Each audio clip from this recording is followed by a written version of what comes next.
بسم اللہ الرحمن الرحیم۔ ناظرین، میں ہوں فرمان خان اور آپ دیکھ رہے ہیں فرمان خان پوڈ کاسٹ۔ ناظرین، مدارس کی دنیا میں ان مولویوں نے جب اپنا لوہا منوایا تو دنیا نے اتنی بڑی کامیابی کو کبھی ایکسپٹ نہیں کیا اور کبھی اس چیز کو نہیں سراہا کہ ان مولویوں نے، ان مدارس والوں نے، ان اللہ والوں نے واقعی اتنا بڑا کارنامہ سر انجام دیا ہے۔ ضروری بات تھی، یہ بات اٹکنی تھی کئی لبرل مزاج لوگوں کو، یہ بات اٹکنی تھی کئی دین بیزار لوگوں کو۔ انہوں نے مختلف طریقوں سے ایسے سوالات شروع کر دیے کہ جو کبھی ہم سے ہونے ہی نہیں، لیکن انہوں نے وہ سوالات ہم سے کیے کہ دینی مدارس نے کبھی کوئی پروفیسر پیدا نہیں کیا، دینی مدارس نے کبھی کوئی انجینئر پیدا نہیں کیا، دینی مدارس نے کبھی کوئی سائنسدان پیدا نہیں کیا، دینی مدارس نے کبھی کوئی فلاسفر پیدا نہیں کیا۔ حالانکہ یہ تمام تر سوالات بالکل بے بنیاد، تو وہ بہت اچھے سے سمجھ رہے تھے کہ ہمارا کام قطعاً یہ نہیں ہے، ہمارا کام نبی علیہ الصلوۃ والسلام کی تعلیمات، کلام اللہ کی تعلیم اور اصول فقہ اور آپ صلی اللہ علیہ وسلم کی احادیث بہترین انداز میں اس قوم تک، اس امت تک وہ ساری تعلیمات پہنچائی۔ جب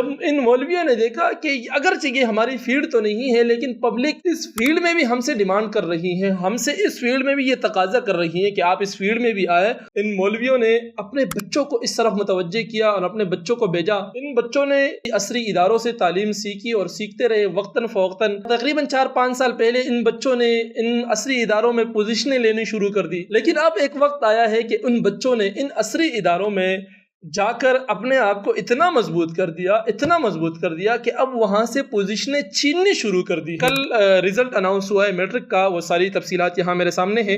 یہ تمام تر ایک رپورٹ ہے جو اسکرین پر اس وقت آپ کو نظر آ رہی ہے۔ تو یہ مدارس کے وہ بچے تھے جنہوں نے اس فیلڈ میں اتر کر پوزیشنیں لی اور اس کامیابی کو دینی مدارس کے نام کیا۔ میں آپ کا شکر گزار ہوں کہ آپ لوگوں نے ہمیں تانے دیے، وقت پر دیے، ہم نے ان تانوں کو کبھی تانا نہیں سمجھا، بہت پازیٹیو انداز میں لے کر ہم چلے اور ہم نے اس پر کام شروع کیا۔ الحمدللہ آج ساری صورتحال آپ کے سامنے ہے۔